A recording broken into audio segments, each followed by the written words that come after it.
Oke. 3 bulan sekali, 2 jam, 3 jam ditinggal. Ini maaf Jida ya, maaf. Aku teringat, aku kan suka mengkaji sejarah ya. Dulu kan ada namanya kisah Jugun Lianfu ya. Jadi budak seks tentara Jepang itu hanya untuk melampiaskan syahwat tentara Jepang, tapi paling tidak mereka tidak mengklaim sebagai agama gitu loh. Kedua, mereka masih kasih makan gitu loh. Ini kan lebih kejam, secara nggak langsung kan lebih kejam daripada Jugun Lianfu gitu loh. Iya.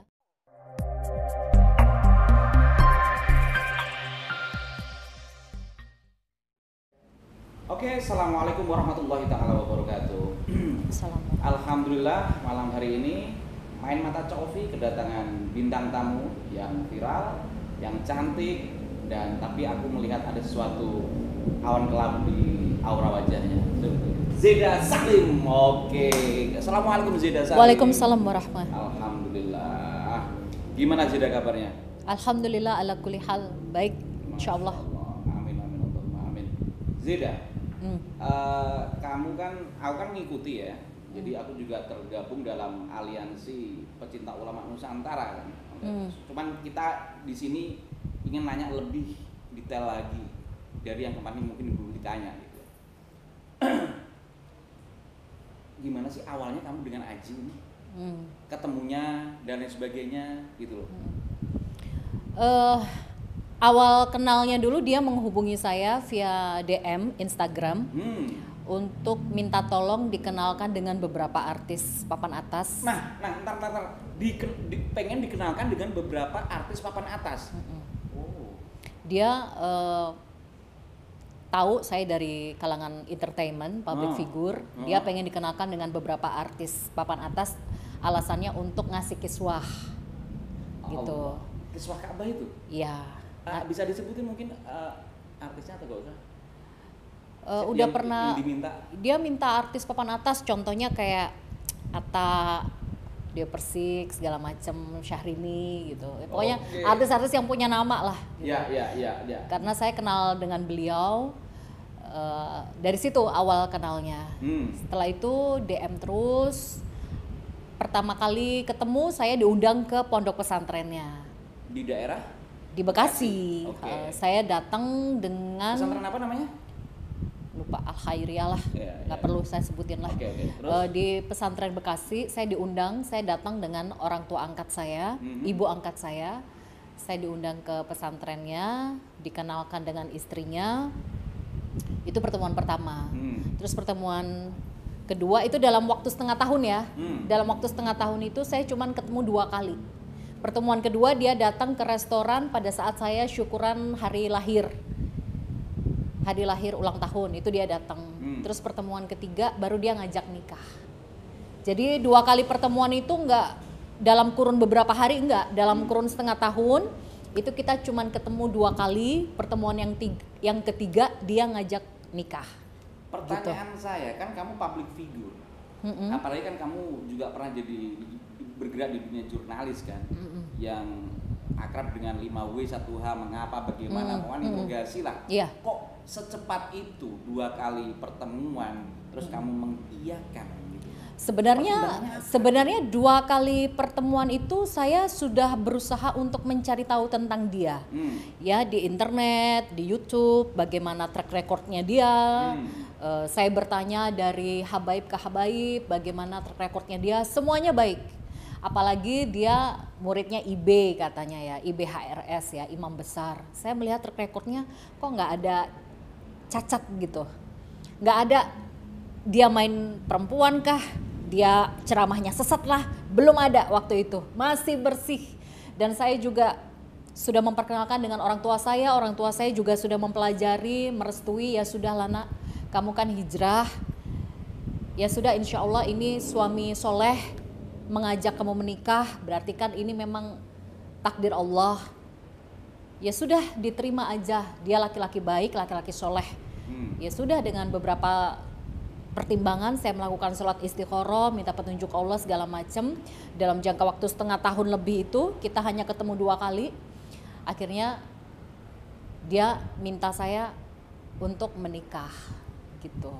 Ya sudah, akhirnya kita menikah di Bogor dengan saksi dan wali yang memberikan restu. Ya, kemarin aku kan dengar kamu podcast ya di salah satu channel besar.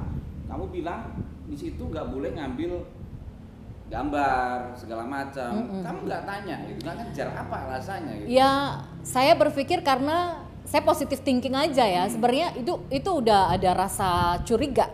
Waktu ijab kabul, orang tua angkat saya mau ambil foto sama video itu nggak diizinkan sama dia. Dalam hati saya kenapa nggak boleh gitu, tapi ya dia alasannya saya takut fitnah, nanti ada yang begini karena dia merasa dirinya ulama besar gitu, nanti takut ada yang memfitnah dengan adanya video. Ya sudahlah, saya coba husnuzon ya, bersangka baik. Cuman itu adalah titik awal saya udah merasa ada yang nggak beres gitu. Tapi ya sudah terlanjur ijab kabul, ya sudah menikah, ya sudah dijalani aja dulu, berpikirnya begitu. Iya, luar biasa. Tapi ternyata setelah berjalan 2 tahun pernikahan, dia zolimnya luar biasa. Awalnya saya berpikir dia bisa memuliakan seorang istri karena dia paham agama, ya kan, dia bisa berpoligami secara adil dan sebagainya. Tapi ternyata selama 2 tahun menikah, zolimnya luar biasa sama perempuan, sama istrinya sendiri. Aku dengar kemana ada dijambak segala macam gitu. Itu saya sudah nggak mau bahas itu lagi ya. Itu karena khawatirnya kan orang memaknai, mana buktinya? Itu membuka luka saya. Tapi yang pasti surat dari Komnas Perempuan ada banyak kekerasan, di antaranya kekerasan seksual, kekerasan psikis, kekerasan ekonomi dan penelantaran.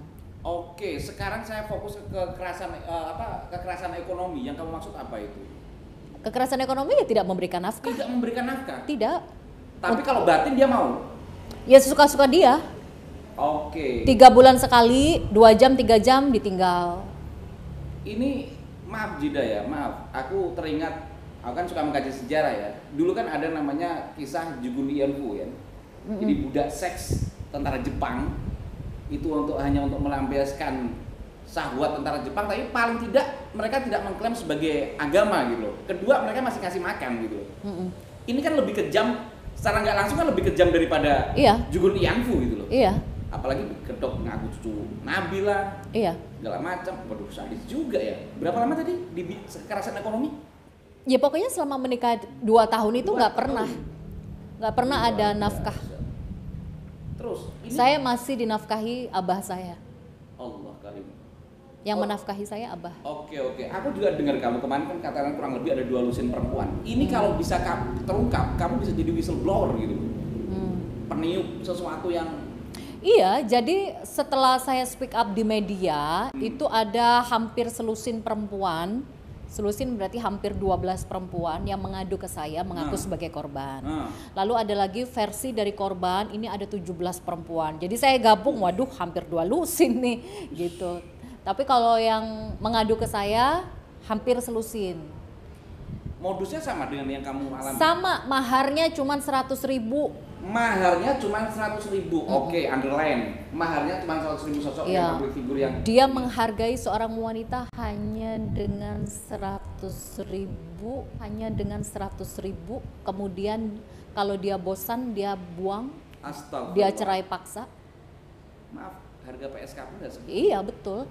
Tapi begini, saya dulu pernah, saya dan juga korban-korbannya juga maharnya cuma 100.000. Saya pernah nanya, Bib, mahar saya 100.000, saya tanda tanya gitu ke dia. Jawabnya dia pakai dalil. Apa itu? Sebaik-baik wanita adalah yang sedikit maharnya. Itu dia pakai dalil. Oke, tapi sebaik-baik lelaki juga yang memuliakan perempuan maharnya gitu. Tapi ya sudahlah ya, saya sempat ngobrol sama abah, ya sudahlah dia mau ngasih mahar berapa, yang penting kamu niatnya kan mencari akhirat, cari suami yang soleh.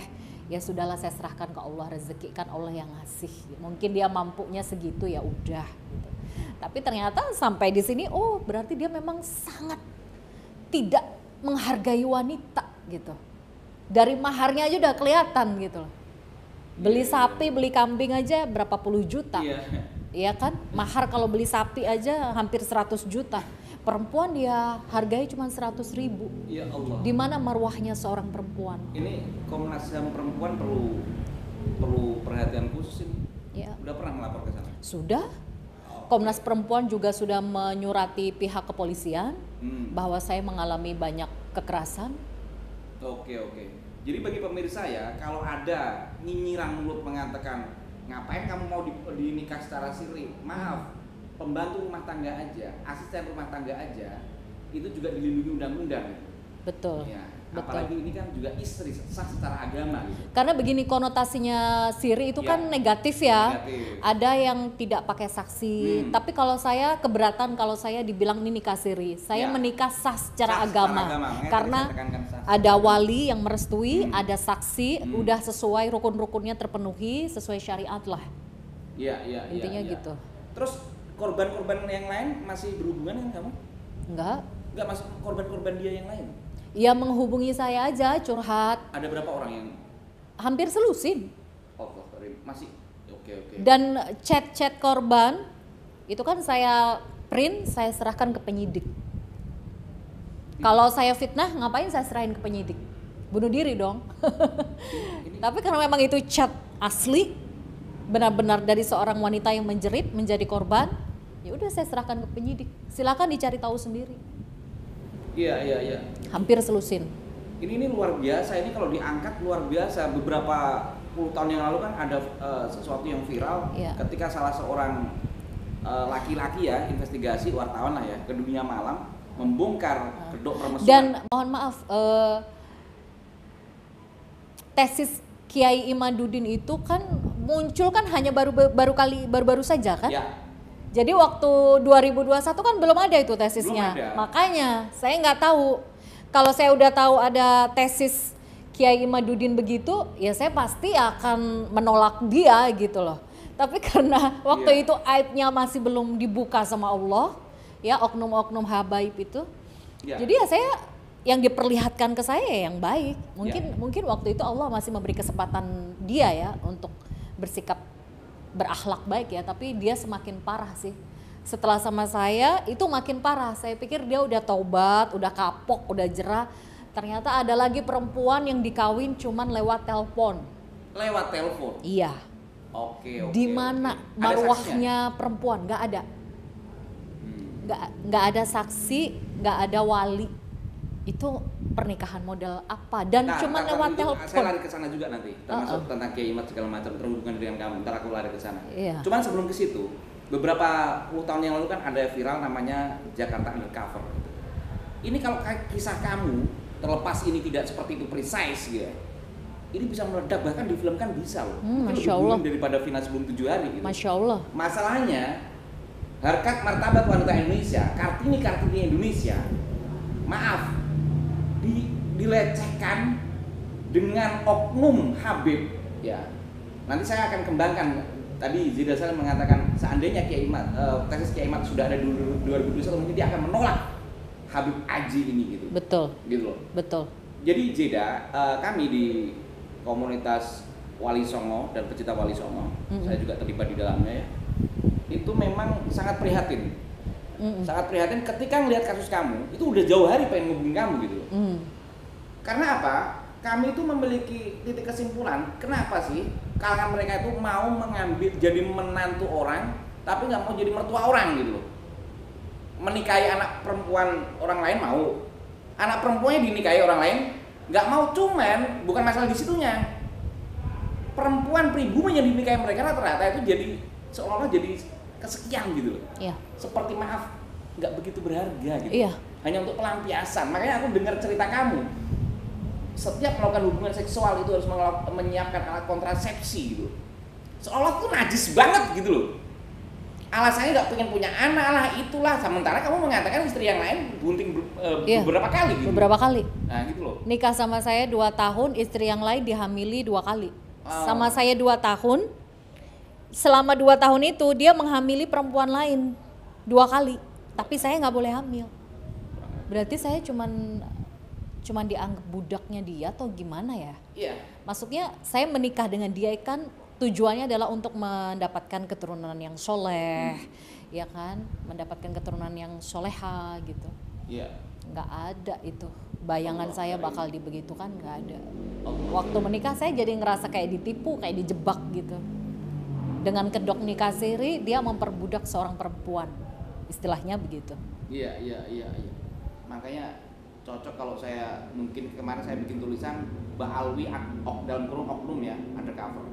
Oke, makasih Zida Salim, sangat renyuh saya mendengarnya. Saya mencoba untuk merasakan, tidak hanya jadi pendengar gitu. Jadi harap pemirsa juga bagaimana merasakan umpama keluarga Anda, wanita Anda di keluarga Anda merasakan seperti Zida Salim gitu loh. Jangan hanya nyinyir netizen yang mulutnya yang nggak jelas itu, oh, aku ini bla bla bla. Tolong rasakan, alami yang dia rasakan. Dan pesan untuk semua perempuan ya, karena memang Zida Salim ini ada tujuannya untuk jihad di jalan Allah, karena sesuatu orang yang tahu itu kalau nggak ngasih tahu itu juga ada hukumannya tersendiri. Maka Zida Salim tujuannya untuk jihad di jalan Allah. Semoga nggak ada kaum hawa yang seperti dia lagi, cukup dia aja. Dan intinya hati-hati bagi kaum hawa, tidak semua yang terlihat jadi sebuah kesimpulan dan tidak semua kesimpulan jadi sebuah keputusan. Assalamualaikum warahmatullahi wabarakatuh. Waalaikumsalam warahmatullahi wabarakatuh.